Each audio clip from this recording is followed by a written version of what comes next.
Welcome to the Real News Network and welcome back to our weekly live stream. President Donald Trump sparked waves of panic, confusion, disbelief, betrayal, and anger this weekend after announcing on Saturday that he would be imposing 25% tariffs on imports from Mexico and Canada and a lower 10% tariff on Canadian oil, natural gas, and electricity. Trump's announcement also included new 10% tariffs on Chinese goods. Now, these are in addition to existing tariffs on Chinese products. And already, 2/3 of all U.S. trade with China is around under 20% tariffs, which Trump imposed during his first term.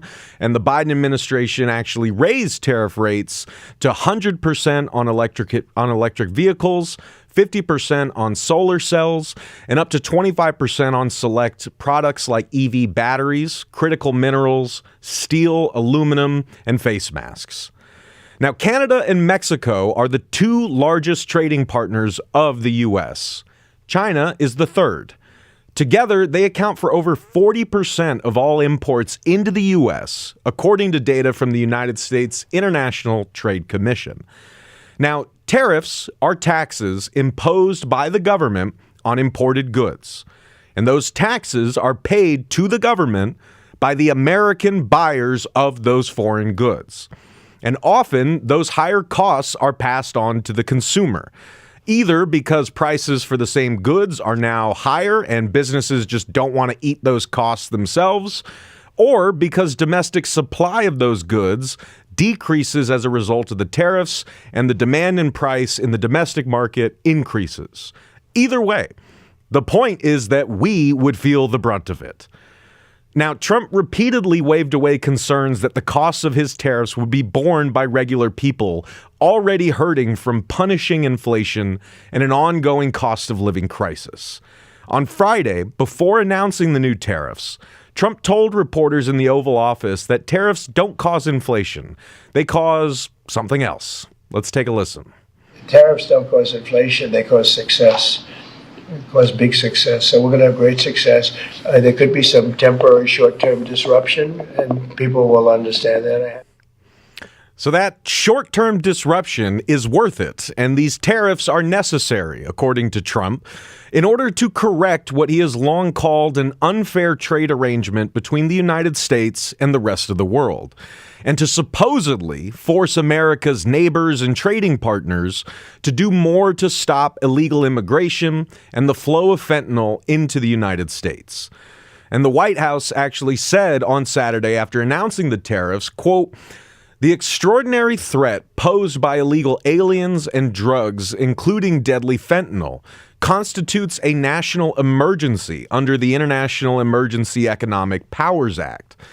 President Trump is taking bold action to hold Mexico, Canada, and China accountable to their promises of halting illegal immigration and stopping poisonous fentanyl and other drugs from flowing into our country, end quote. So Trump's tariffs on all Chinese products already went into effect at midnight on Tuesday, and Beijing quickly hit back. As the New York Times reports, quote, "The Chinese government came back with a series of retaliatory steps, including additional tariffs on liquefied natural gas, coal, farm machinery, and other products from the United States." It also said it had implemented restrictions on the export of certain critical minerals, many of which are used in the production of high-tech products. In addition, Chinese market regulators said they had launched an anti-monopoly investigation into Google, end quote. Now, Canada and Mexico, on the other hand, managed to avoid the same fate as China, for now. At the 11th hour, after this whole melodramatic Trumpian spectacle played out into Monday, President Trump spoke with Mexican President Claudia Sheinbaum and Canadian Prime Minister Justin Trudeau and agreed to a 30-day pause on his tariff threat. At 5 p.m. on Monday, Trump posted to Truth Social, quote, "I am pleased with this initial outcome, and the tariffs announced on Saturday will be paused for a 30-day period to see whether or not a final economic deal with Canada can be structured. Fairness for all," he wrote in all caps, end quote. So Trump's line about reaching a final economic deal with Canada is pretty much a direct sign that this was never just about immigration and fentanyl. And minutes before Trump's announcement on Monday, Canadian Prime Minister Trudeau posted himself on the platform X, quote, "I just had a good call with President Trump. Canada is implementing our $1.3 billion border plan, reinforcing the border with new choppers, technology, and personnel, enhanced coordination with our American partners, and increased resources to stop the flow of fentanyl. Nearly 10,000 frontline personnel are and will be working on protecting the border. In addition, Canada is making new commitments to appoint a fentanyl czar. We will list cartels as terrorists, ensure 24/7 eyes on the border, launch a Canada-U.S. joint strike force to combat organized crime, fentanyl, and money laundering. I have also signed a new intelligence directive on organized crime and fentanyl, and we will be backing it with $200 million, end quote. So what does this deal with Canada to avoid this week's tariffs actually mean in practice? What deals are going to be struck and what concessions are going to be extracted in the future under Trump's tariff threats? What the hell is going on, and what does this all look like from the Canada side? How will all of this shape Canada's already tumultuous political situation, with Trudeau having just announced that he was stepping down as the country's prime minister, with Canada now facing its own high-stakes election in October, and with the country, like many around the world, taking its own hard-right turn, and with a very Trump-like but also very uniquely Canadian far-right figure ascending in Pierre Poilievre. What impact will these trade wars have on working people across North America?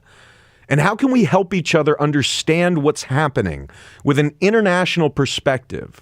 And how can we fuse our common struggles across borders? We're going to dig into all of this today, and I really could not be more honored and excited to have this incredible panel of journalists, media makers, colleagues, and collaborators joining us today from across the border in Canada. And joining us today, we've got Samira Moyadeen. Samira is a journalist and broadcaster and founder of On the Line Media. We've got Desmond Cole. Desmond is a journalist based in Toronto, and he's currently working with The Breach, an independent media outlet in Canada. He is also the author of the best-selling 2020 book, The Skin We're In, A Year of Black Resistance and Power. And last but certainly not least, we've got Andrea Houston, who has spent more than 2 decades as a journalist, human rights advocate, and journalism instructor. Andrea is currently the managing editor of Ricochet Media in Canada. She is also an instructor at Toronto Metropolitan University School of Journalism, where she developed and teaches Canada's first ever queer media course. So Samira, Andrea, Desmond, thank you all so much for joining me on The Real News today. It's been a hell of a week, but I am so grateful to have you all here. Thank you. Thanks for having us. As always, I wish it was under better circumstances, but I could not think of a better panel to help us dig into all of this. And, you know, before we really dig into like the real meat and potatoes of the deal that was struck this week and what this all means moving forward, I want to kind of do a quick round around the table and kind of take us back to this weekend. And I want to ask what this all looked like and felt like from where you guys are sitting. Because, you know, after Trump's announcement on Saturday, like he was squeezing lighter fuel onto a barbecue, Trump escalated fears about what's behind this massive impending trade war with Canada when he posted on Sunday on Truth Social, quote, "We pay hundreds of billions of dollars to subsidize Canada. Why? There is no reason," Trump says. "We don't need anything they have. We have unlimited energy, should make our own cars, and we have more lumber than we could ever use. Without this massive subsidy, Canada ceases to exist as a viable country. Harsh, but true. Therefore, Canada should become our cherished 51st state. much lower taxes, and far better military protection for the people of Canada. And he writes in all caps, no tariffs, exclamation point. So, Samira, Desmond, Andrea, what do you see when you see our president posting batshit stuff like this? Walk us through what this weekend was like for you. Samira, let's start with you. I mean, it's just full of sound and fury, signifying nothing. Canada's not going to become the 51st state. It's just absurd. I mean, we do on a daily basis. There's about $3.6 billion worth of trade coming across the borders. So America needs Canada just as much as Canada needs America.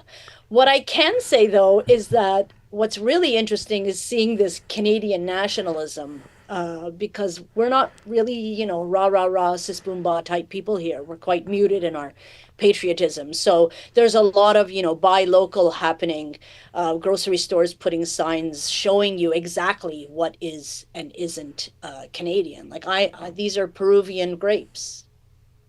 That I'm enjoying. So that's been really interesting to watch. I didn't go through the weekend thinking, oh my God, the tariffs are coming. That's just not, that is not something that is something that scares me. But I'm seeing sort of the ripple effects of the politicians here and how they're responding. Like our premier here in Ontario manufactured hats saying Canada is not for sale. And all the politicians are finding ways so that they could flex their patriotic muscles. That has been really interesting to watch for me. Yeah, it's like truly the Trumpian age where everything is a branding opportunity, for Christ's sake. Andrea, what about you? And then Desmond, let's go to you. I think for me, I like Samira, I was less focused on the tariffs and more focused on some of the other announcements that were coming out that were, absolutely gut-wrenching and sickening and heartbreaking all at once. What we're seeing right now is like a fire hose of news. We're just seeing, constant bad announcements, bad decisions, and executive orders meant to confuse and overwhelm us. So it's really what I was really focused on was the U.S. aid cuts and the loss of foreign aid and the impacts of that. The devastating loss of life that we're going to see.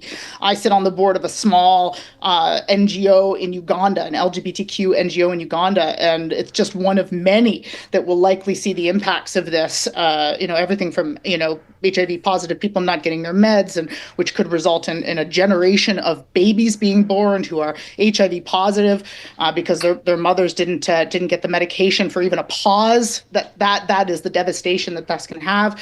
That is really what I was focusing on, and absolutely in pain over what this is going to happen, what this is going to have on a global stage. We're seeing an unelected, unaccountable, non-American who is, directing some of the most important political person in the world, and how it impacts the lives of everyday people, not just in America, but around the world. He's even called U.S. aid evil. This impacts 25 million people who are living with AIDS around the world, HIV/AIDS, who are suddenly, without warning, cut off from life-saving medications. This is nothing short of a crime against humanity. Honestly, all of this has been in many ways predicted. This is all playing out very much in how, at least I have been saying it's going to play out. And maybe many people that I've gone to parties with have heard me talking like we're going to see a dictator probably rise in North America. Trump is going to come back. Trump is going to win again.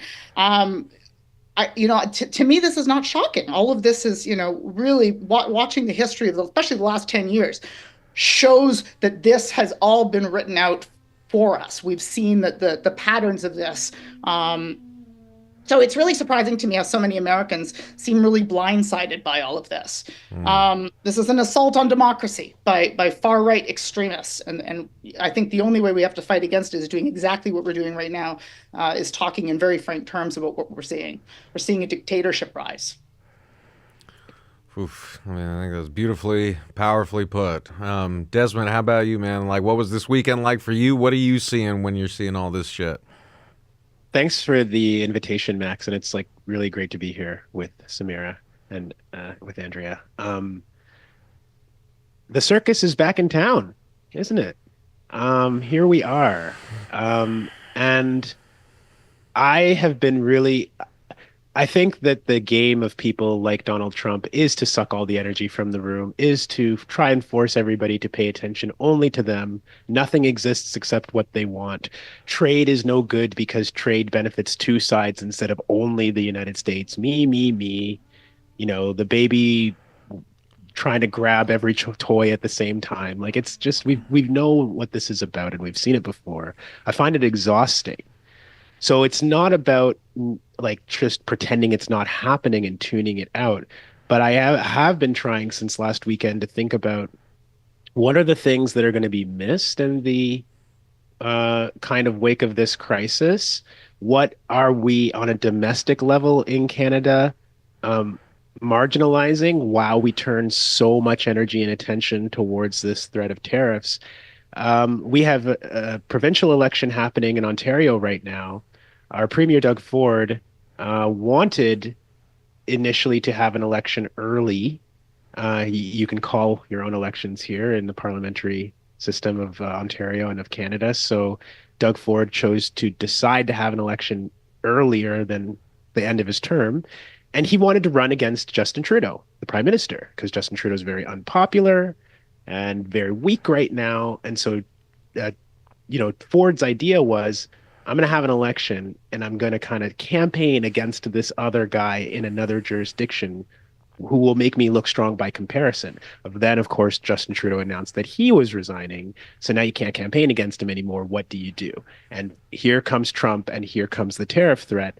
And so Doug Ford says, I'll just pivot to running against the president of another country. And I'll talk about how I'm going to keep you safe from him and all of the threats that he poses to business and to our economy.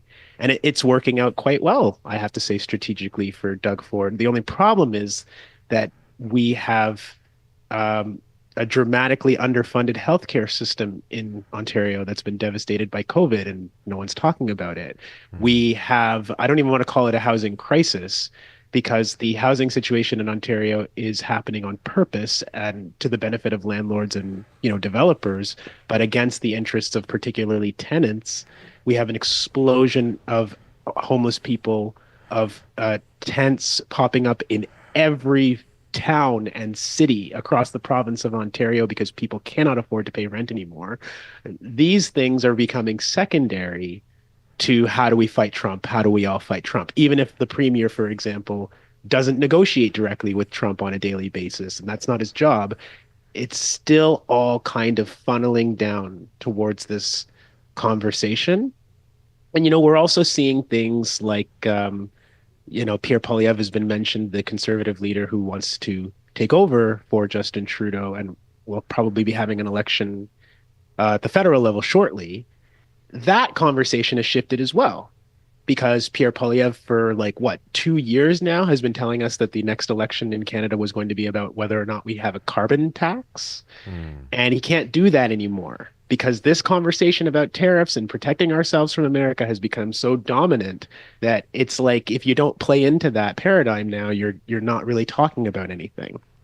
So it has changed the conversations that we're having here politically. And I don't think that that's for the better, because while we do have to address the issue of tariffs and our trade situation with the United States, we've got a lot of other things going on in this country. We can't live or die by whether or not we buy, fruits and vegetables from our country instead of America, whether we support Galen Weston and corporate billionaires in Canada instead of supporting corporate billionaires in the United States. That's not going to really materially change things for us. Right. So, I had some fun on Twitter on Sunday memeing about having to give up my cherry blasters and Oreos, because of this impending trade war. And I do try to have a little bit of fun and lightness with it, because I don't want to talk about this shit. I want to talk about the things that I do as a journalist on a daily basis that relate to immigration, housing, policing, things that are affecting people in their local communities, the rates of welfare and disability. I want to talk about like the things that allow people to live a decent life here on the day to day. And again, I'm not saying tariffs don't factor into that, but we cannot eschew the rest of our political responsibilities to fight the president of another country. I think that's a really powerful and poignant point, and something that we mentioned on a previous live stream with Mehdi Hassan and Francesca Fiorentini, and a subject that I spoke with Sarah Nelson about, the international president of the Association of Flight Attendants. And Sarah, let's not forget, became a household name during the Trump-led government shutdown in 2019 when she called for a general strike to end the shutdown. And within a day, the shutdown ended after 35 days, the longest shutdown in U.S. history. And out of that, example, Sarah really kind of gave us a poignant lesson that you were articulating there, Desmond, is that we cannot define our struggle solely by how we respond to Trump. We have to have a sort of shared basis of understanding of what we are fighting for as working people, like what our needs are and like our methods of getting those needs met, right? Like it can't just all be reactive. We have to be moving forward and advancing like the clearly defined causes that like unite working people across red states, blue states, union, non-union, and even like across North America and beyond. If we don't have that shared like basic understanding of what we're fighting for, then we're going to be exhausted by the end of year one of the Trump administration, because all we're doing is fighting against what's coming, and there's always more coming. So we're gonna talk about this more as the stream goes on. And I want to kind of before we talk about the details of the trade deal and like what this portends kind of moving forward, I want to use a few minutes here to address some of what you guys were already bringing up, right? Because we have folks tuning in, across the United States and even in Canada. The Real News was actually founded in Canada, right? So it's all in the family here. But we know that folks in the U.S. and Canada do not have like the shared basis of understanding of like what's going on in Canadian politics right now. And so I want to just spend a few minutes here, like clarifying our terms and like letting folks know, especially here in the US, like what the basic context is. Like what do they need to understand right now to like about Canadian politics for the rest of our discussion to make sense? Like you mentioned Poilievre, we mentioned the upcoming elections and how this is already changing the dynamic. Do we all have a shared understanding of what a tariff is? So let's take just like 5 to 8 minutes here to just sort of clarify any terms that we feel need to be clarified for everything else to make sense. So Samira, let's start again with you. A tariff is a tax on goods coming from another country. That is what a tariff is. I'm constantly looking up what a tariff is, but this is not something that just affects Canadians when you put a tariff on us. It affects Americans. What is so asinine and absurd is that Trump never talks about the fact that that the tariff affects the domestic business that buys that product. So American business owners will be just as affected by high tariffs on Canada. That's the absurdity of what Trump is doing. But that's never talked about, unfortunately, when he sort of talks about this. And then at the same time, you're seeing very different reactions to this imposition of tariffs if it comes from the different political parties here. Poilievre, for instance, has taken this route that many people have talked about before, but which is to reduce the barriers that are here between sort of interprovincial businesses. So we have provinces here in Canada, and there are barriers that they're pushing to have taken away. For instance, if I'm in Ontario, I can't get wines from British Columbia because the LCBO has this sort of monopoly on what comes in and what goes out. So that's sort of the route that Poilievre is taking in pushing back on this. But everyone is sort of wearing a different patriotic hat in looking at how to respond to tariffs.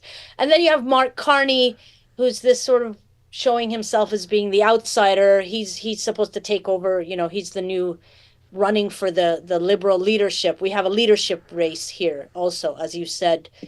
Trudeau has stepped down. So there is that aspect too. Carney was running the Bank of England. He was running the Bank of Canada before. So there's these, everybody is sort of coming at this in a different way. But I really firmly believe that Trump is just doing this whole tariff thing to divert attention away from a coup that is taking place within America. And I know that, some people say, oh, he's just an idiot. I say that at times. But I firmly believe that this is dangerous. I really think that people do need to respond to what is happening and what Trump is doing. And if it's not taking to the streets, I really think that something needs to happen in the US. And I hope this is a bit of a wake-up call, not only for people in the United States, but for people in Canada. I have a lot of friends in the food industry, for instance, who for years have been talking about us producing, being more self-reliant in terms of production in food products in supply chains. Like I firmly believe that this needs to be a bit of a wake-up call for all of us. Yeah, I mean, it's pretty wild to be having this conversation while, an unelected oligarch and the richest man in the world and like his techno-fascist Silicon Valley, broligarchs who are cheering it all on, like are storming my government like, an hour away. But what we're trying to do on these streams, right, is channel our focus. Our focus is, a form of resistance. As we said, like if we're all just sort of frenetically responding to the endless bad news that's coming, we can't stay focused on a given thing. And so, of course, we are focusing today on Trump's trade war, the tariffs, the relationship between the U.S. and Canada. But we can't ignore the fact that conversation is happening in a context where the corporate-led coup, is happening, as we speak. So like we're trying to kind of balance those two things, of course. But I really appreciate you kind of underlining that point. I'm only saying that because I just keep thinking of what Andrea said about the global implications of this, sort of, beyond Canada and the US. I mean, she brought up US aid, for instance. It's not just Trump. I mean, you saw Marco Rubio today, Elon Musk yesterday saying they're thieves. I mean, this is very dangerous. And, this is how fascism starts. This little trickles, keep coming at you until you're like a massive wave and you don't even know what to focus on, right? Because there's so much coming at you all the time. Mm-hmm. Mm-hmm.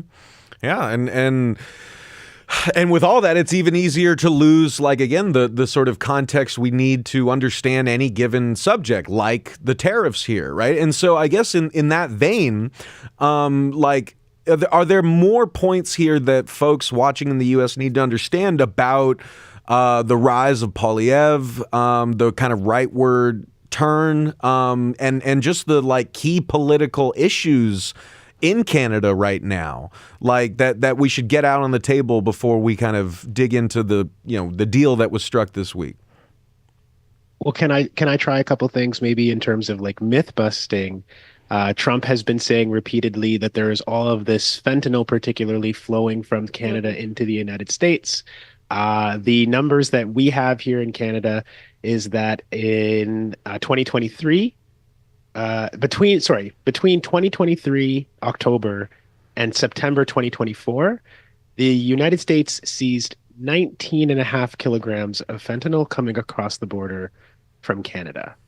Fentanyl, we know, is like one of the most potent drugs out there. So 19.5 kilograms of fentanyl can certainly do a lot of damage. But I could fit 19.5 kilos of fentanyl on the desk that I'm sitting in front of. If you compare that with Mexico, U.S. border agents seized about 9,500 kilograms of fentanyl from the Mexico-US border. I don't think I could fit that on this desk.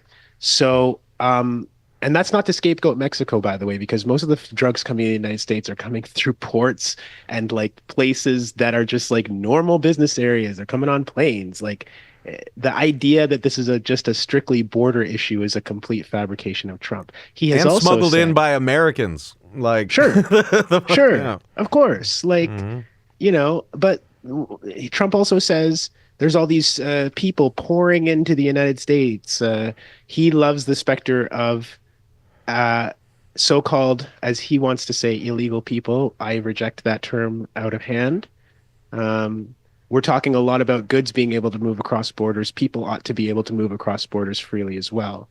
But again, it's just a myth that there are all of these people entering the United States from Canada without any kind of permissions or visas or supervision. What's actually happening and has been happening throughout the Trump administration for a long time, but particularly during Trump, is that when he does these anti-immigrant fear-mongerings, when he says he's going to get ICE to deport 20 million people, they actually come to Canada.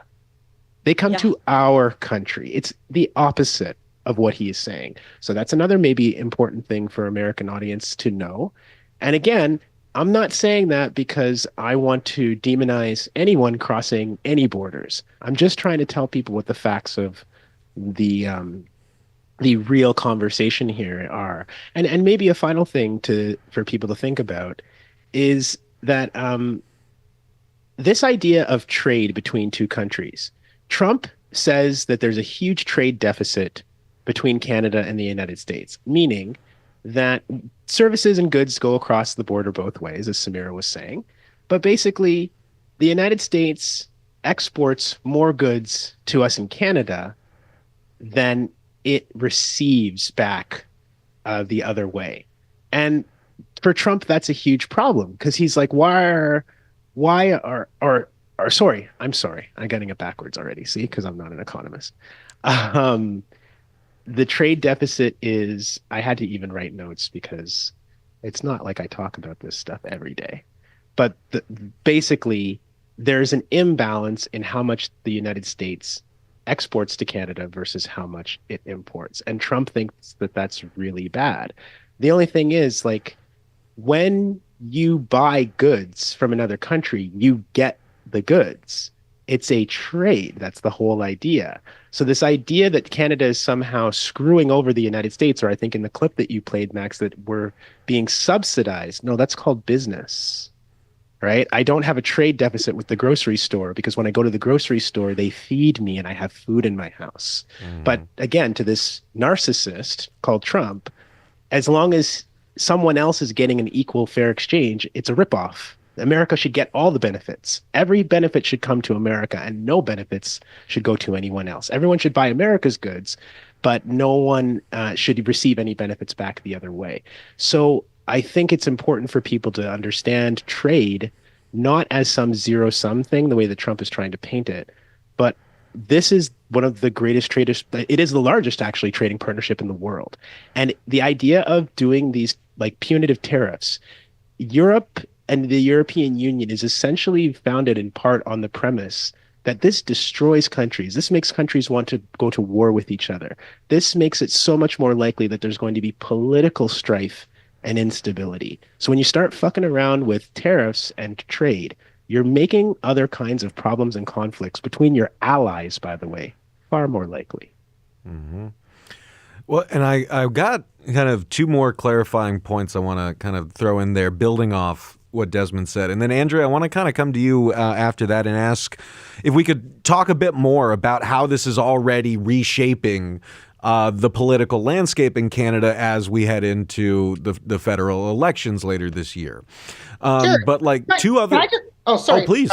I was just going to jump in just on something that both of them was talking about with regard to trade and that these are just taxes and it's actually something that the left in Canada, at least many, many years ago, back when the trade deals were first being crafted, the left in Canada was talking about imposing tariffs on many of these American companies back then. And maybe we would be in a different scenario today if, say, American tech companies had tariffs or taxes imposed on them when they were first rising up. Maybe journalism wouldn't be on the chopping block the way it is currently. There's a lot of industries. Oil and gas immediately comes to mind, that we're not taxing them nearly enough. In fact, we give them money. We give them subsidies. So we give them billions of dollars in subsidies. So I think you'd find a lot of people on the left in Canada, and probably in the US as well, would be very much in favor of dramatically raising the taxes and tariffs on some of these industries, lumber and all these other things that we do trade as countries, the more harmful industries. So I just wanted to make sure that was put out there, and especially with the Online News Act here in Canada, that we really there's a lot that pro-tariff that we could be doing that we can't talk about right now because we're inundated with terrible Trump news. Right, and let's not kind of throw the baby out with the bathwater, right? Tariffs, are a commonly used tool. It can be used for many purposes, right? I mean, the United Auto Workers Union president, Shawn Fain, just came out with a statement this week, saying that the UAW is in favor of tariffs, that are going to help, the, auto manufacturing industry. They're not blanket bad or blanket, good one way or the other. But Fain did also say that he explicitly rejects, workers in America being used as political ploys in this trade war to, demonize immigrants and further Trump's anti-immigrant fascist agenda. There is more nuance here than what we're getting in a lot of the news reports, and certainly than what we're getting from the White House. So we want to be clear about that too, kind of building off what Andrea was saying.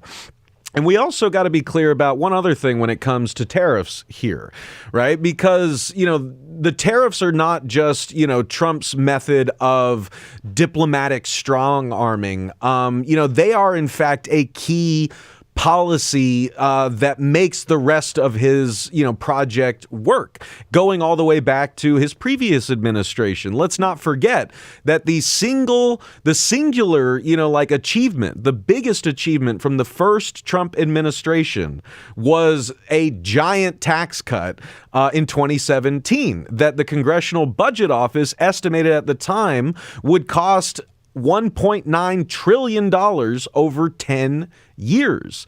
And Trump has already vowed to make the 2017 cuts permanent and to even add on more tax cuts in his new term. And these are tax cuts that overwhelmingly benefit the rich and corporations. These are tax cuts that are coming on top of the Bush era tax cuts from 20 years ago. All of this is eroding the tax base that pays for the shit that our government needs or that it is spending money on. And, we got to make up for that loss somehow, especially as the Trump administration, like the Biden administration before that, keep shelling out money to the military-industrial complex. Trump wants to build his border walls, mobilize, law enforcement. All of that costs money. And tariffs are one of Trump's main answers to the problem of where do we get the money when we've been cutting all the taxes of the rich and eroding the American tax base for so long. That's where you and I come in. As we've said, consumers, people in these countries, working people like you and me, are going to feel the brunt of these tariffs, especially, if they're not offset with increased manufacturing and all that stuff. So if and when those costs are passed on to you and me, it's not just that we are the ones who are being hurt by the trade war. It's that the pain that we are feeling in our wallets is paying for these goddamn tax breaks for the rich. That is also another thing to talk about here when we're talking about tariffs and who they're actually hurting, that needs to be understood before we move forward. And also, as Desmond kind of pointed out, and Samira did as well, there is a distraction element here, and Trump already signaled that. He claims that these tariff threats were to fight, illegal immigration and the flow of fentanyl. And then, like, on Monday, when he struck this deal with Sheinbaum and Trudeau, immediately said that, we're going to pause for 30 days until we, like, have this new economic plan with Canada. So it wasn't about immigrants and it wasn't about fentanyl, or it wasn't just about those. It's about restructuring the relationship between these countries. And that may help explain Trump's childish, like joking but deadly serious sort of lines about Canada should become the 51st state. I recognize this line, as I'm sure you guys do, having grown up in the same generation.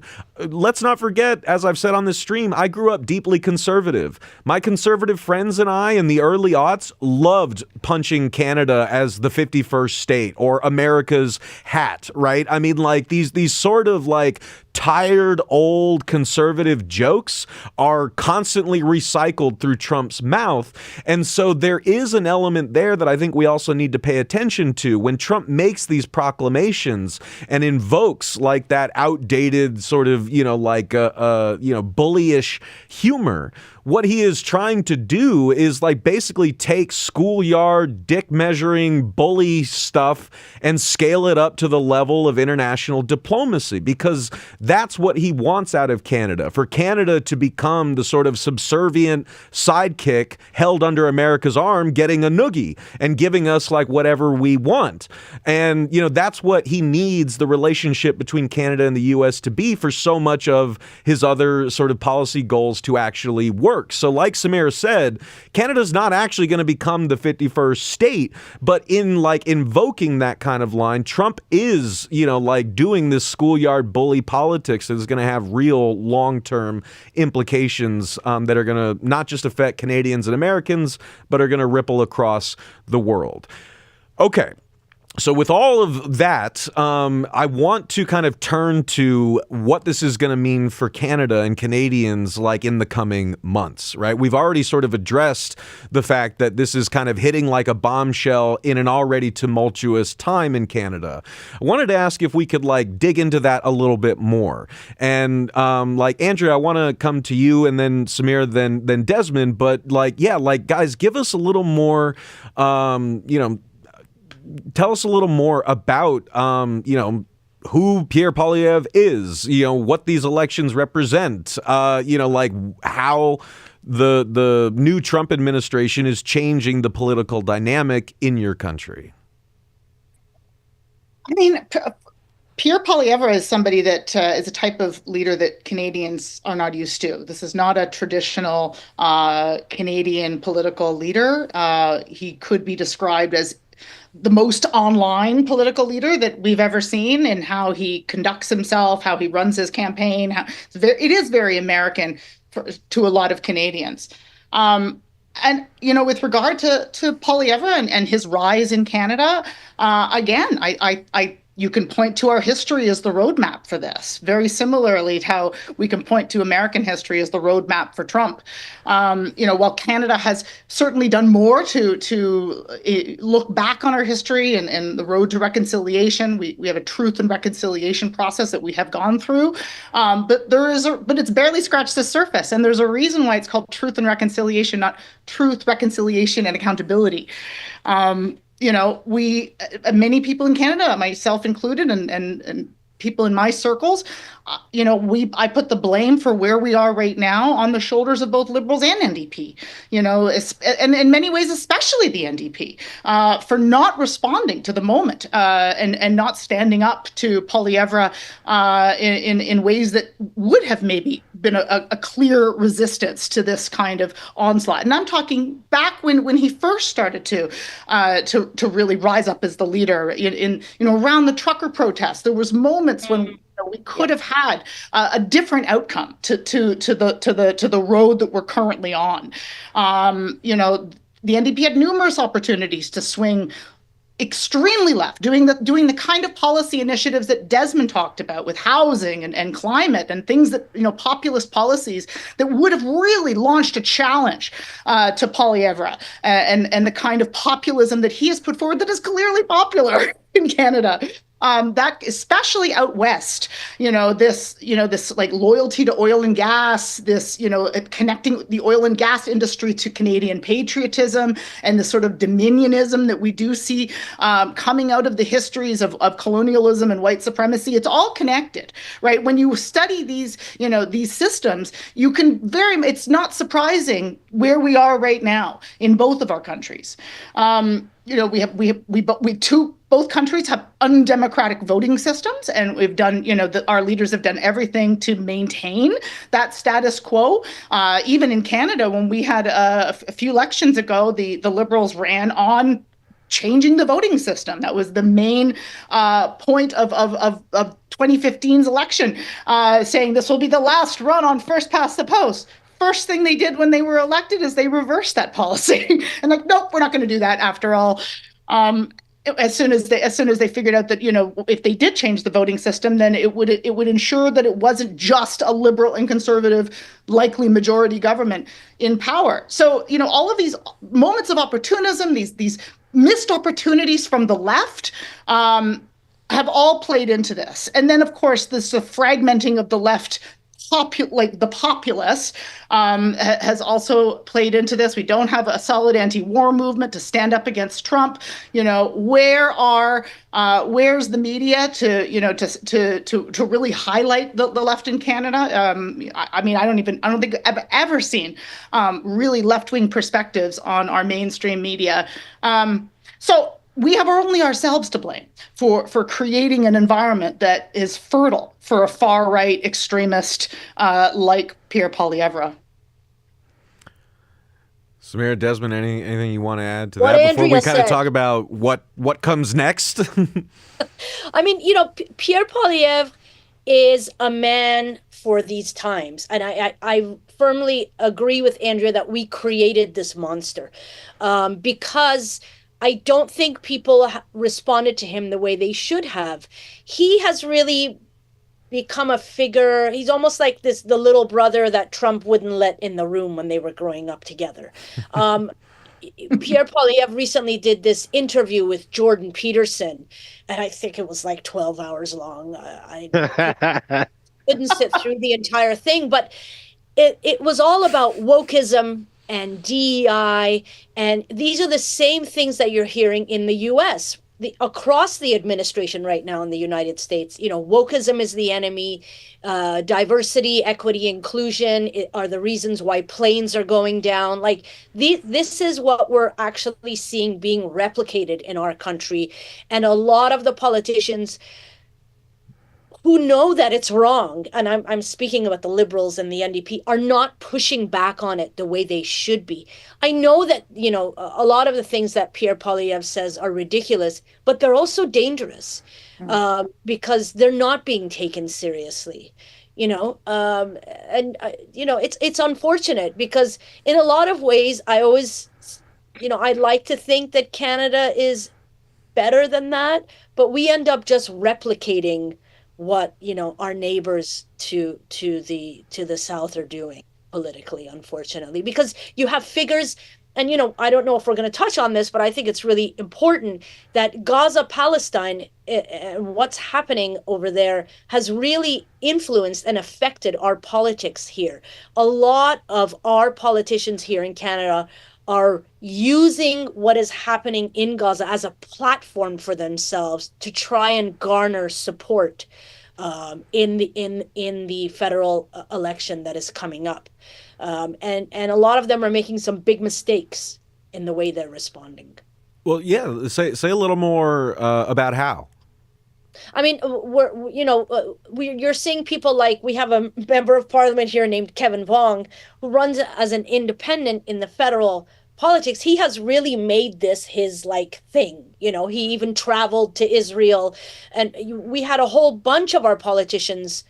Our prime minister didn't go, but a whole bunch of these low-level politicians going over to Israel and then chirping all over social media about, this person is an anti-Semite or that person is an anti-Semite. And they're getting a lot of support from communities because of that, right? And we're not seeing our more left-leaning like the NDP party rising up and speaking out against this in the way that they really should be. They are not responding in the way that they should be. You're hearing people say, for instance, recently, the reaction to Trump saying that we're going to own Gaza and we're going to make a Riviera of the Middle East there, etc. Poilievre, for instance, didn't even respond to it. He had nothing to say, but the Liberals came out and said, we believe in a two-state solution. How can you say you believe in a two-state solution when you don't even recognize officially the other state, meaning Palestine, right? Canada voted at the United Nations to not recognize it. It didn't recognize Palestine as a state. So how can you say you believe in a two-state solution when you don't even recognize one of the states that you say that you believe there's a solution to? And the NDP, Jagmeet Singh did come out and say that this is a preposterous thing that Trump is saying, but why are we only reacting when Trump says something? The same NDP is not allowing their member of provincial parliament, Sarah Jama, to come back into the fold, right? There's a lot of talking out both sides of their mouths here. And I don't think people are taking what is happening seriously, because a lot of people are winning on the progressive conservative side, are winning ridings because of their responses to what is happening in Gaza. I want to hover on this point for a second, because it reveals a lot for the larger conversation that we're having here. And we've got another 30, 40 minutes here on the stream.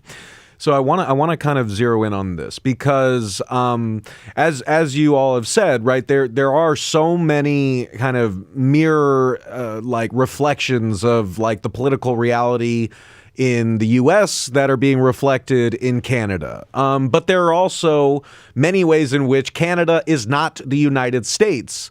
And so many times, especially here in the U.S., we just kind of assume what's happening here and the conditions that we have here are the same as they are up there. And that is not always the case, right? And for example, the latest statistics just came out showing that, the United States is now in single-digit union density numbers, meaning that less than 10% of workers across this country are in a union. Canada has around 30%, which is where we used to be at our height back in the 50s and early 60s, right? So you can't just talk about the labor movement in the US and Canada as if they're the same thing, right? So the point I'm trying to make here is that when it comes to the role of Gaza, Israel, and its genocidal U.S. and Canada-supported war on Gaza and the right of Palestinians to exist, right? I wanted to ask, in terms of how that is shaping the political scene in Canada, what factors are the same? Israel's lobbying influence relatively similar in Canada as it is here in the United States?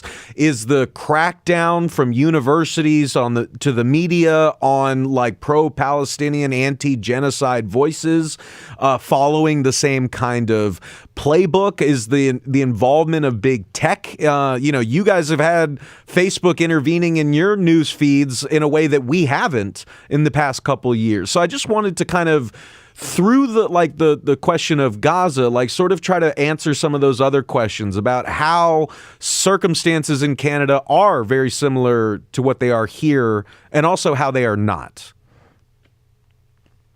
Who should start? Ooh. Yeah, who do you want to take that on? I mean, in terms of the university campuses, it's identical.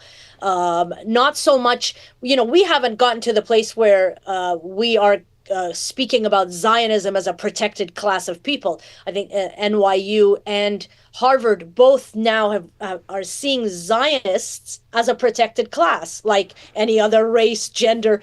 So we have a political ideology being protected, and that is unheard of. We haven't done that here yet. However, I can tell you that there are numerous professors, numerous students who have been chided for speaking out against genocide, deans, provosts, bringing people in.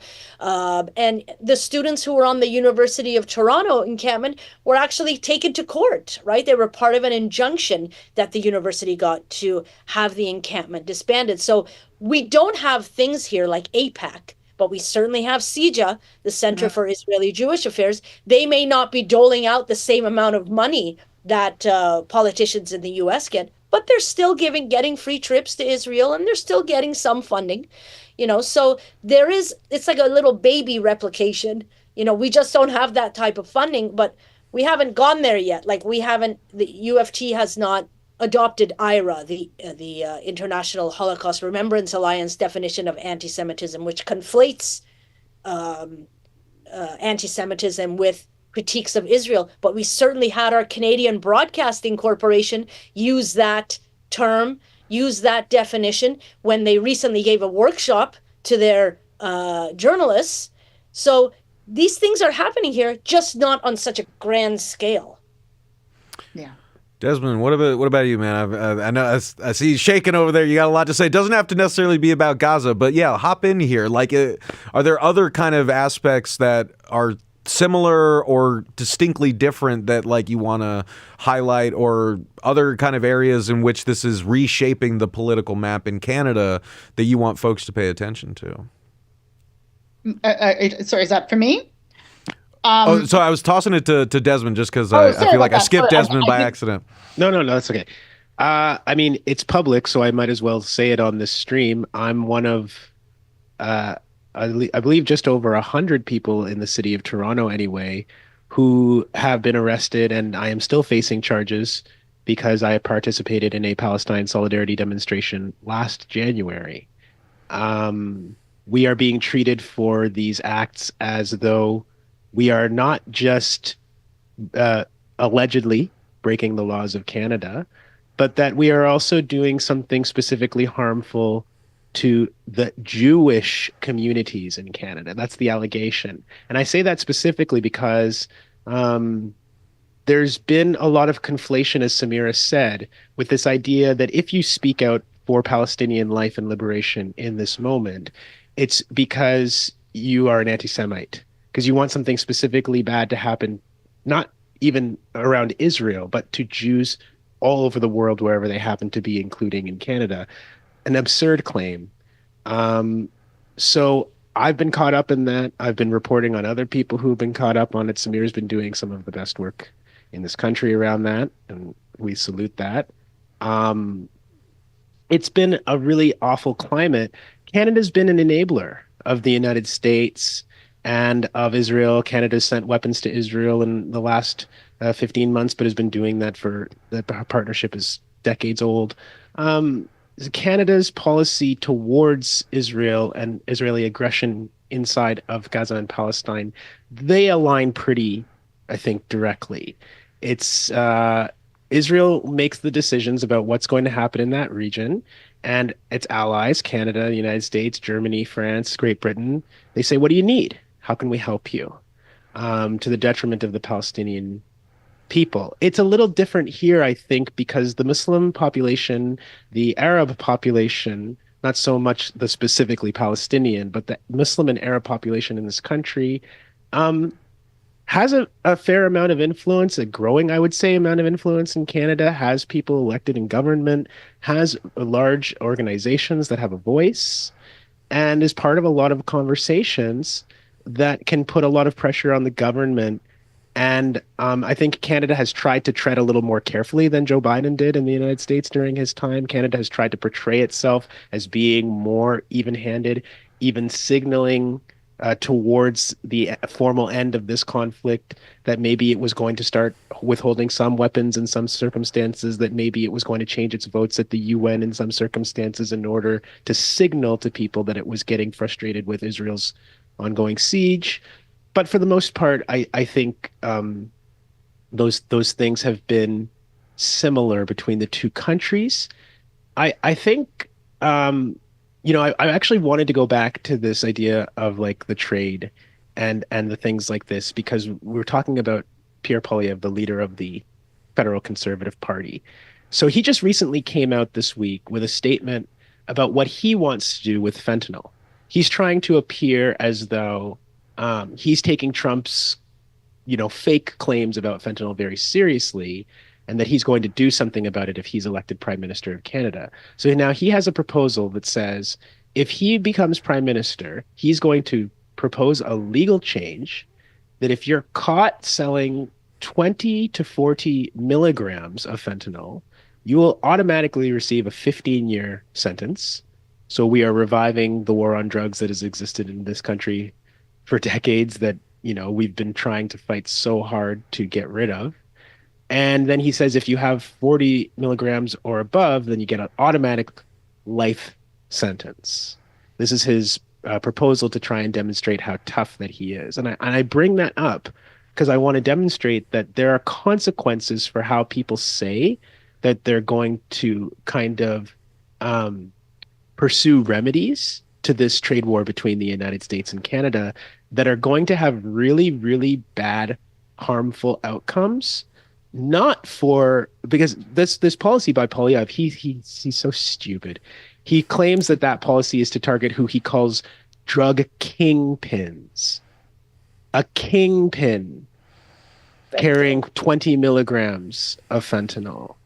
That's somebody who's probably got that amount of drugs to feed a habit, to sell a little bit to some people around them and to have some for themselves. That's what 20 milligrams is. It's not a kingpin of drugs. But because of the specter raised by Trump and because conservative forces in this country want to be seen to respond to that, now we have a renewed kind of front on the war on drugs when we should be going the complete opposite direction. So I just want to say that to talk about some of the impacts that it has like domestically on us to have to deal with these things. I really, really appreciate those points. And I do in like this kind of last half hour really want to kind of channel our focus on like the what this is all going to mean for working people, like regular people who are trying to get by in a world that is making it increasingly hard for us to do so. And now we got all this shit kind of like piling on top of us. But like for your average viewer, like I want us to sort of talk about like what we're facing and like how we actually sort of see our fates as necessarily intertwined. And like whatever we do to resist this and get out of it is going to need to be done with a kind of cross-border sense of solidarity that allows us to see beyond kind of our own domestic sphere. So I want us to talk about that in kind of this last half hour. But by way of sort of getting us there, Andrea, I did want to toss it back to you in case you had any other thoughts about kind of like, how this week's bombshell is reshaping the political map, how we got the current political map in Canada that we got. Like, why is Poilievre ascending and so popular? Like, what explains kind of this right-wing drift that maybe we haven't covered yet? Anything like that you wanted to get on the table? Well, the short answer is white supremacy. That is the short answer. I mean, it's oil and gas. I think is a big part of this. I think that binds both of our countries, and we can see that in the groups that have been, at the forefront of the Project 2025 document, the Heritage Foundation and the Atlas Foundation, and a lot of these sort of far right groups that are, some of them started in Canada, some of them started in the US, but they definitely work in both countries, and they're very much interconnected in the lobbying efforts that they do. So I really think that we have to follow the money like good journalists do, and we follow that money through the groups that are advocating and lobbying and pushing for these wild policies, these crazy policies. There's I mentioned American exceptionalism before, but there's also Canadian exceptionalism, right? This idea that we as North American white people have a more claim to the land, more claim to policy, more claim to direct how things should happen around the world, where the money should flow, and who should benefit. And I think that when we really name this is not just an American problem. This is a Canadian problem. And again, it's how both of our intertwined histories have really played out. I actually do think that Canada could become the 51st state. I actually do think that there is a real possibility. that Canada could be annexed. I think our resources, particularly our water and our oil and gas and natural minerals, like the minerals that power the EVs and phones and all that other stuff, the green transition, as it's like to be sold to us, I think is extremely appealing. Whether Trump is smart enough to understand the wealth that he can glean from Canada, the people who surround him most certainly do, and I think that is a plan for him. Whether he knows how to strategically to execute that plan, I don't know, but I do think that is absolutely on the table as something that can happen, and I don't know what Canada could really do to stop it, to be honest with you. Well, I think the White House. We'll burn down the White House again. Again. Well, I mean, like, but this is, I mean, I think a really crucial point, right? I mean, like, because we are in a new era, right? I mean, like, whatever it is, we know it's not the old one, right? This is not neoliberalism. This is something new, right? This is a 21st century where the sort of inviolable kind of discourse that we grew up with is very violable right now, by which I mean, the very concept of like national sovereignty and, like just a country's right to exist and not be invaded, right? We grew up sort of believing that we don't do that anymore. But here we are in 2025, Trump's talking about, taking Greenland, taking back the Panama Canal, annexing Canada as the 51st state. Now, of course, the tragicomic irony of all this is that indigenous people here in North America will remind us, as like people in the global south around the world will remind us, that we have been violating other countries' national sovereignty and right to exist, in perpetuity. That is what we have been doing through our kind of like imperial exploits for decades. But that's also helps explain kind of like what's happening now, because folks watching may have heard the refrain that like the empire is coming home, right? I mean, it always comes back. And like that is in many ways sort of like what's so shocking to people right now. Like we could 20 years ago, be perfectly fine with compromising and violating the national sovereignty of a country like Iraq. But now when we're talking about doing it to Canada, suddenly everybody is spooked because it's so close to home. But to Andrea's point, I mean, I think it really does behoove us to sort of consider this as not just Trumpian bluster and not just sound and fury, though it is a lot of that too. But when Trump says he wants to take Greenland, it's not for nothing. It's because Greenland has all the goddamn minerals that we want to take for our economic future as green technologies become in higher demand, right? To say nothing of the shipping routes and military strategic positioning of Greenland as climate change gets worse and as the ice melts and opens up new routes that we want to have control over, right? So there is a logic underlying these ridiculous claims about Trump wanting to take Greenland or even Trump wanting to take Canada, whose biggest export is crude oil, right? I mean, okay, can I say something though? Because maybe there's a certain logic there, but these are allied countries. These are countries that, as Trudeau was trying to remind everyone the other day, have gone to war together and have died alongside of each other. These are countries who are part of the Five Eyes. These are countries that are part of NATO. The idea that Canada is the number one threat or conquest in the eyes of the United States right now it's pretty fucking stupid. I'm sorry. At the end of it, we're not the target. We're being played with like so many other countries are being played with, because I think that there's a certain strategic kind of chaos that Trump is trying to sow, as has already been said here, because it also helps him domestically. Looking like he's beating up on all these other countries helps him look strong at home, and it distracts from things that are happening at home. It's very convenient for him to do that. We just can't formulate a politics about worrying about whether or not we're going to be annexed. Why would you annex your partner when they're having such nice... Trump was the one that negotiated the CUMSA trade agreement just 5 years ago with Trudeau and with Mexico. The idea that he's not getting everything that he needs, or that that country isn't, or that they're going to upend everything. Like, we have to remember some of these things. When Trump says, I'm going to like put troops in Gaza, does the United States actually want to send people there?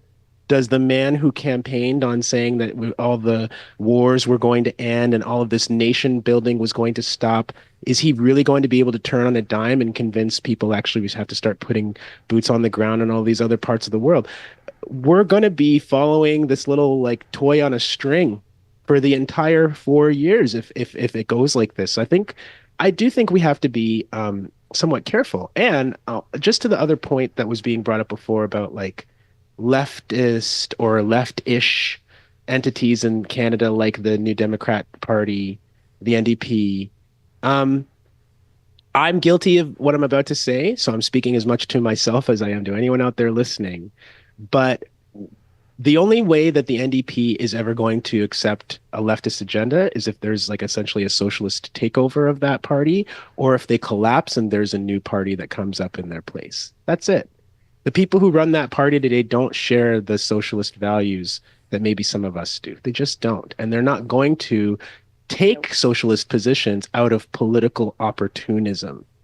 I'm saying that knowing people like Sarah Jama, who's been brought up in this conversation, who were formerly part of the NDP, who really believe the stuff, who are actually trying to shift politics in a more socialist, egalitarian direction. Those people are the minority. And the reason that I still kind of orient a lot of my thinking towards the NDP is because I know that there's people like that in there, and it's like y'all are trapped because you're in an entity that wants to bring you along for the ride, but is not about to move to the left. And so when I say this, I'm thinking for Canada, and I'm thinking for Americans who had some hope in Bernie Sanders a little while back, and who've been looking to the Democrats and being really disappointed that the Democrats don't stand up to Republicans. We have to stop asking political entities that don't explicitly have a socialist or leftist agenda to do so out of pragmatism. It's just not going to happen. I think that's really, really, clearly and powerfully put, brother. I think something that we all need to sit with, and something that, like, folks here in the States are trying to kind of work through too, because like when we say the left, I don't know who that means here, right? I mean, like, or what that means, right? And I think a lot of folks are kind of waking up to the reality that, we and others have been warning about for years, which is if Trump comes back, or even if Harris wins and the Democrats prove that they can win without the Bernie wing of the party, then where does the left live? Like, what is the left? Like, are these terms even useful anymore in the kind of like world that we're living in? That's a subject for another live stream. But these are the panel. questions, that we were like kind of asking ourselves right now, right? But like more than that, and again, like sticking with the sort of theme here, like we've got to be looking and thinking and acting bigger. Like the left there is no like sizable left in the United States to mobilize that, even if it was like mobilized around a united front like back in the 40s, could take on like the raid forces that are taking over the government right now. It does not exist. And so if you want to fight this, and if you want a world that is different from the one we're careening towards, you need to stop trying to organize the left. You need to start trying to organize the working class. You need to get out there and talk to like your neighbors, workers, union, non-union, anyone and everyone that you can, to bring us around kind of a shared basis of like fact-based reality, like basic human like rights and principles, like just like the most essential shit that like that actually unites us. But as far as like what that means on the institutional left in this country, like, again, even if we have an answer to that, it's a combination of DSA, nonprofits, community orgs, all of which are doing invaluable work, but none of which actually have the size and capacity to be like a robust bulwark against what's happening right now. So I think we do need to really kind of have some hard questions. We need small acts from millions of people, and I firmly believe that is what needs to happen. I mean, I'll just give you an example, Max. We live in a country here in Canada that has a lot of monopolies on different sectors. So, like for instance, I mean, Desmond brought up the Weston family. This is a family here who owns multiple grocery chains that really just like, and they were involved in what was that bread? They were fixing the price Bread of price bread. fixing, yeah. Okay, that's a reason to have a revolution if you're in France.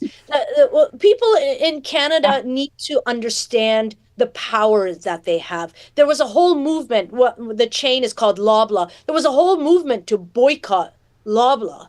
Like right now, when these tariffs, they were talking about them. There is a independent grocers federation here in Canada. 7,000 independent grocers.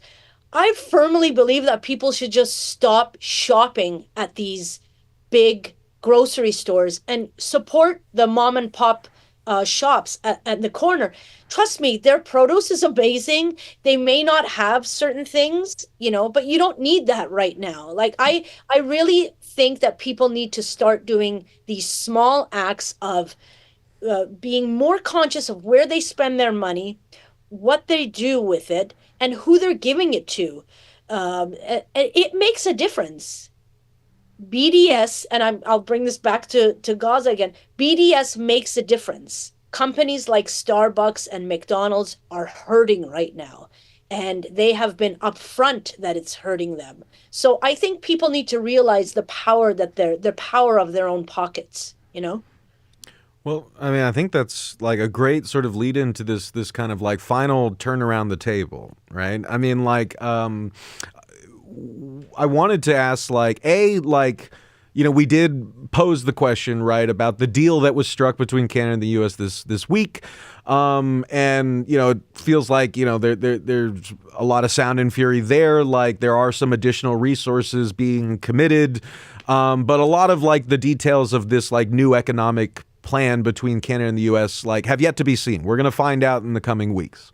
But I think like one of the key questions that's come out of this discussion is like, what other like concessions will Trump be able to extract out of Canada and Mexico to align them with his own policy, priorities to avoid these tariff threats in the future?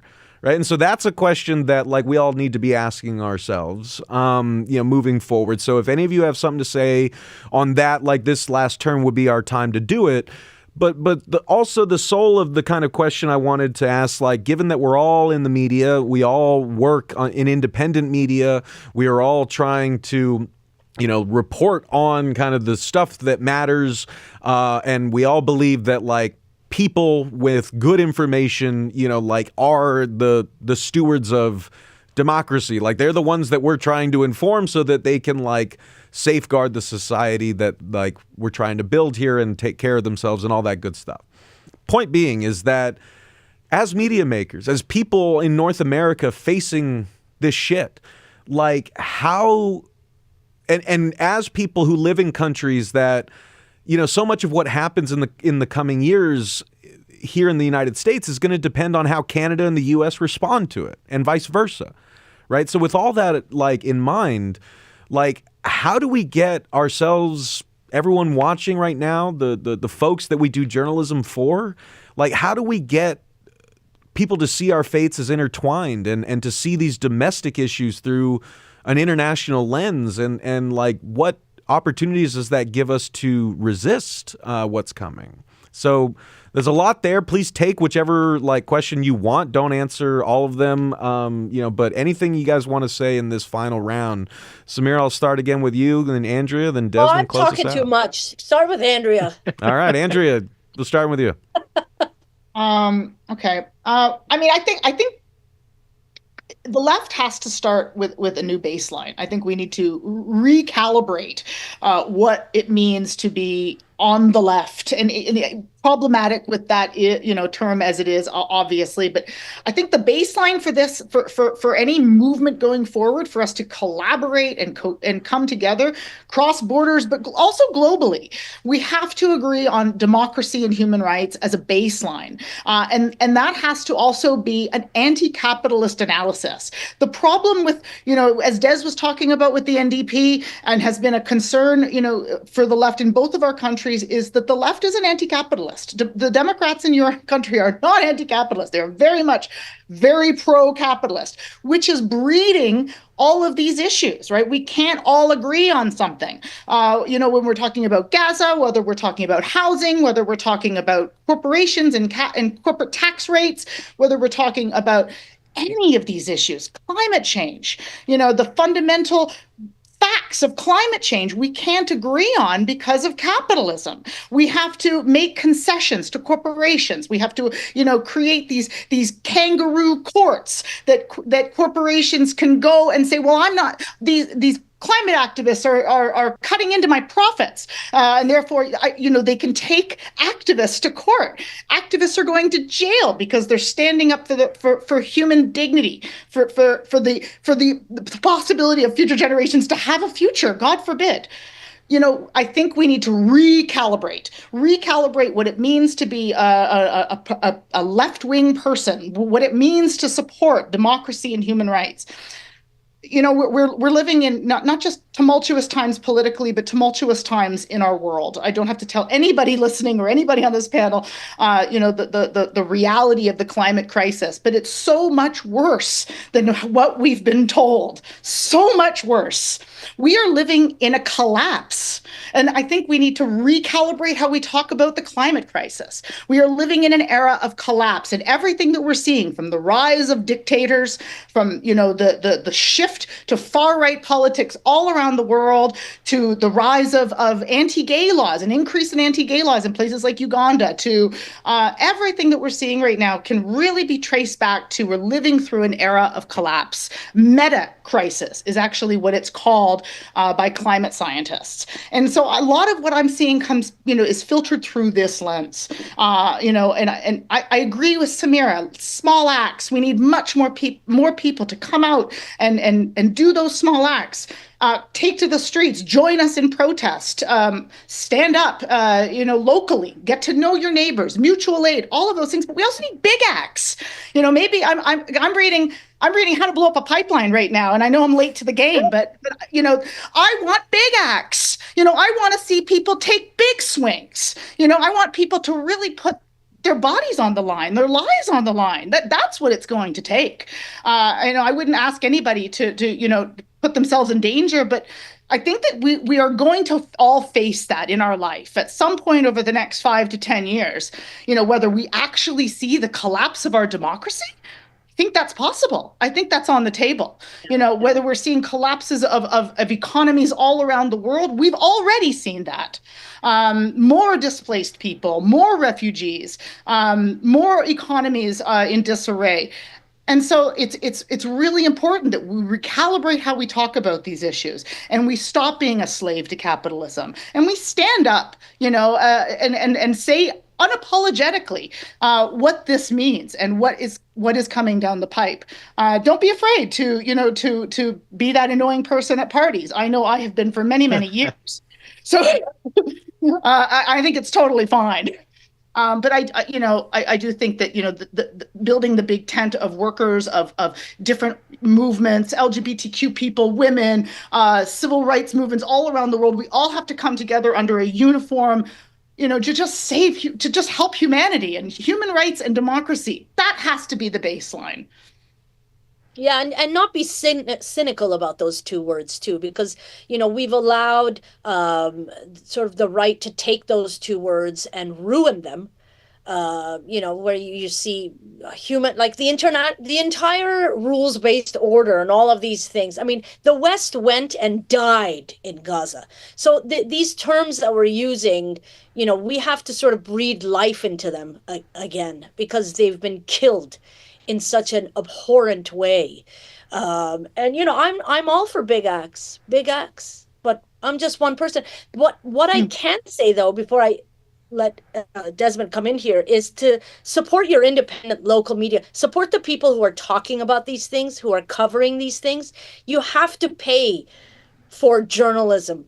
It's not free. We do this work. It's exhausting. Sometimes there's only one or two of us. It may look like there's a lot of us on a team, but sometimes there's only one or two people. And we're trying to bring these stories to you. They're important. And when we do, don't call us alarmists. Shit's crumbling, okay? And we're just sounding the alarm, so don't shoot the messenger. Mhm. Um, a couple of things. So when it comes to what's going to happen now with the relationship between the two countries, I don't want to make too much of a big prediction here, but I do kind of feel like Trump has played a lot of his hand when it Mm. comes to Canada and the United States. I don't think he's going to be dangling the like, you know, tariffs sword of Damocles over our head every month for the next 18 months or something. Like he went for it.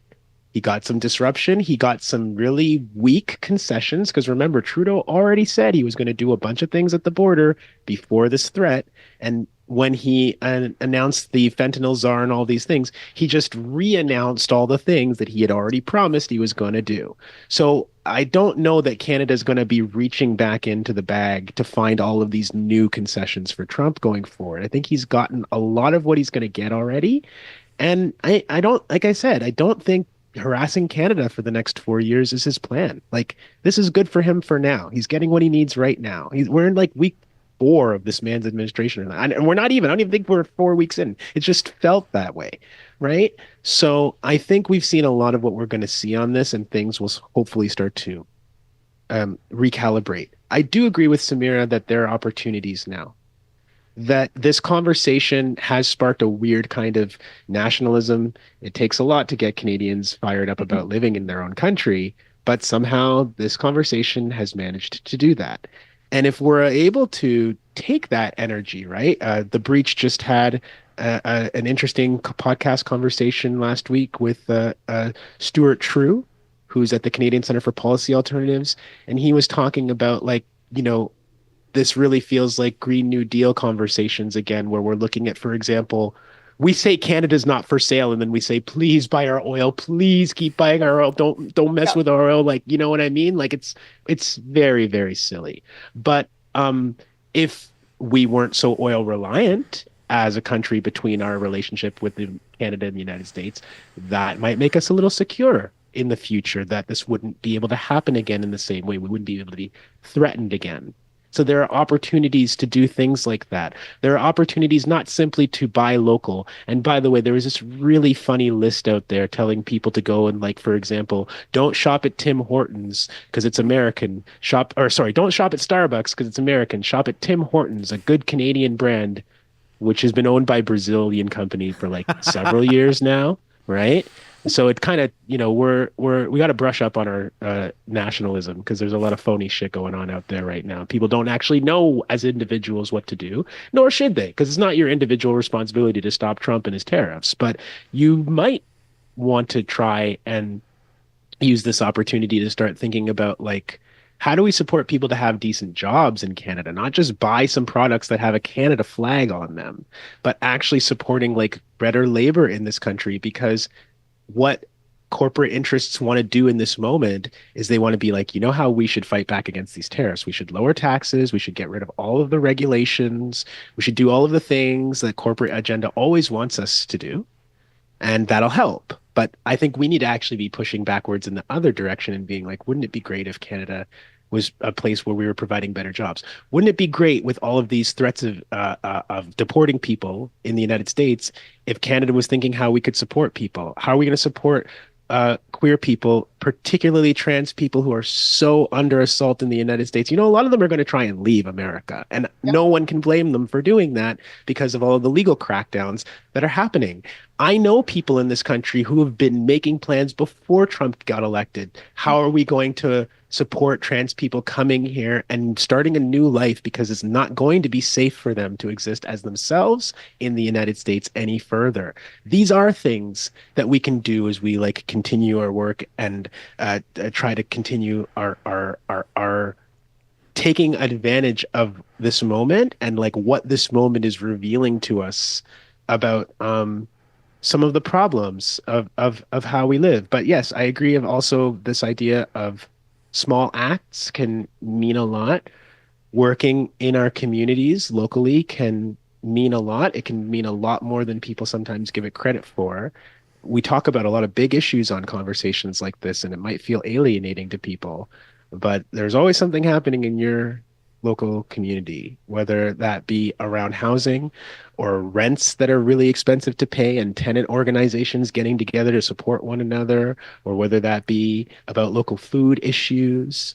Like there's always something happening in your neighborhood where you can begin or continue planting these seeds, meeting people, having conversations, and organizing.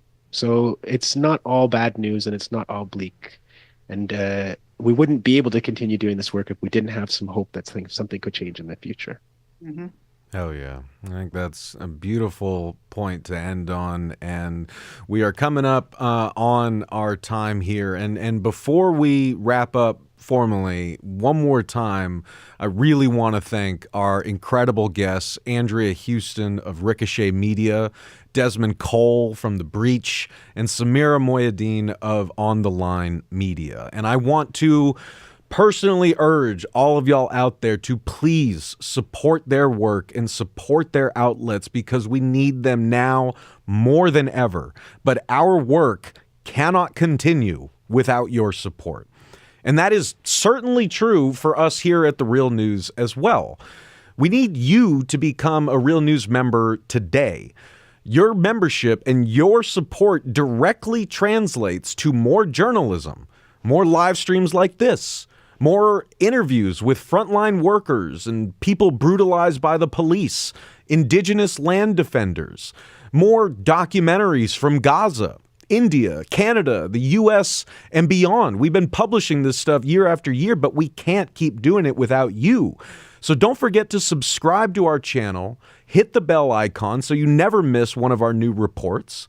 And remember, we do not get YouTube advertising money or accept corporate funds. Our survival depends on you. You keep us going. And together we can keep covering the stories that matter, the stories that others won't cover. And you know, as we close out today's live stream, I got one more thing I want to say on the topic of independent media and the importance of journalism that still believes in truth and showing the truth. And taking together, you know, everything that we've been talking about tonight and everything that's going on around us right now, these Trump trade wars, the mass deportations, the emboldened fascists and outright Nazis who are mobilizing online and offline right now, Trump's horrifying and publicly stated plans for Gaza, these Musk-led techno-fascists and Silicon Valley broligarchs carrying out a coup on what's left of our democracy, taking over and shutting down whole government offices, accessing and potentially exposing basically all of our sensitive data and our bank accounts.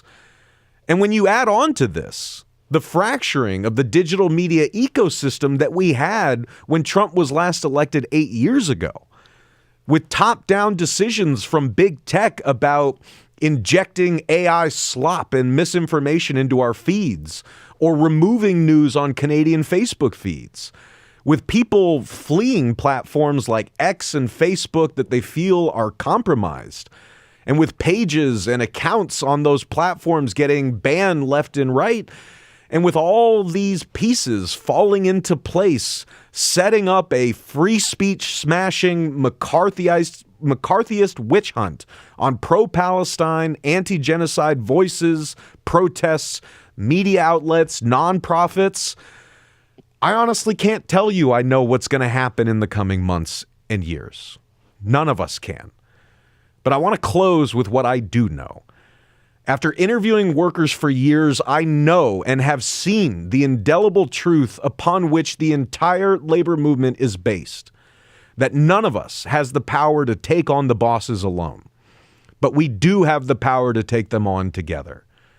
As individual subjects, as individual media outlets, none of us can fight what's happening and what's coming on our own.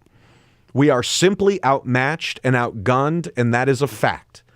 And that is why every move these oligarchs make, every message they send through their right-wing propaganda machine, is specifically designed to put us in the powerless position of atomized, isolated, angry, anxious, distrustful, and fearful individuals.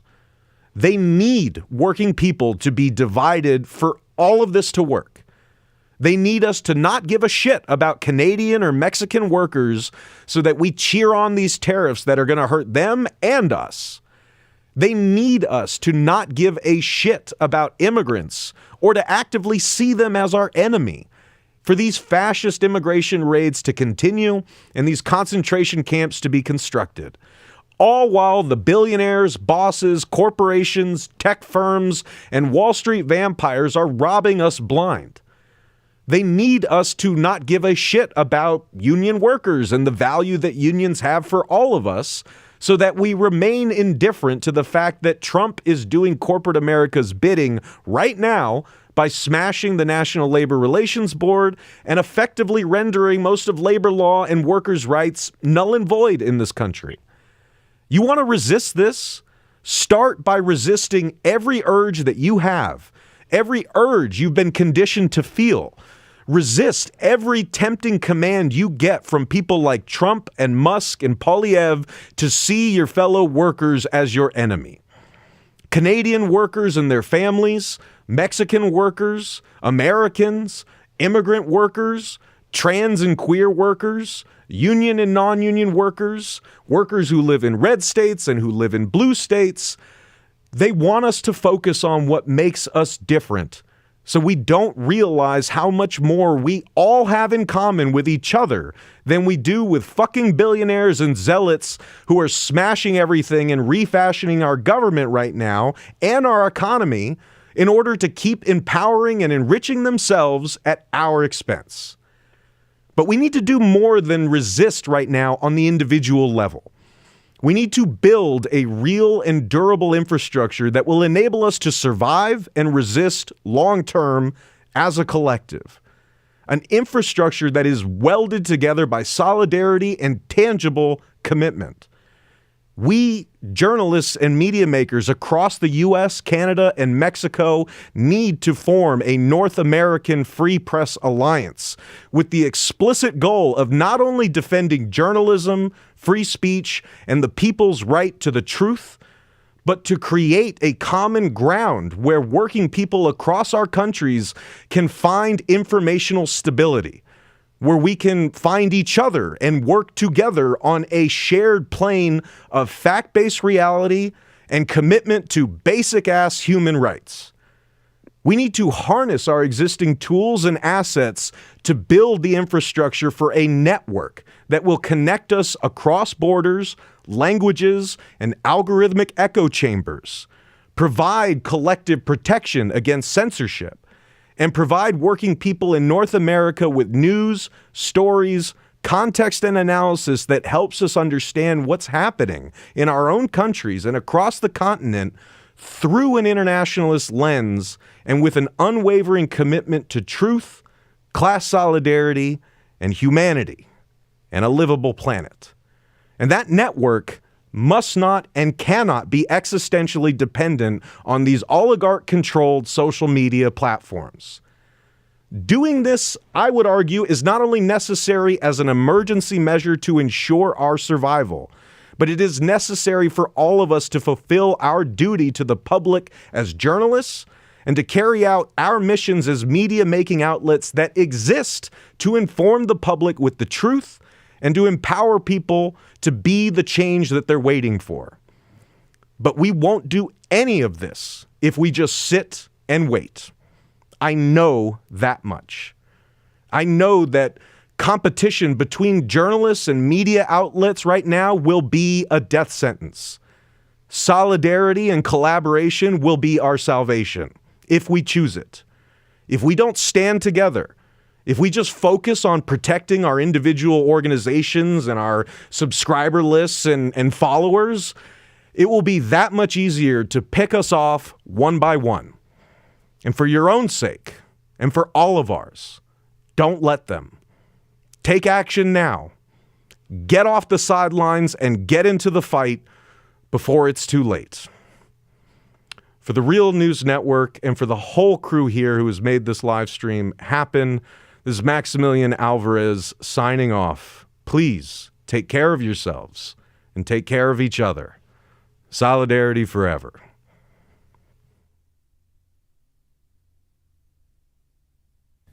Thank you so much for watching The Real News Network, where we lift up the voices, stories, and struggles that you care about most.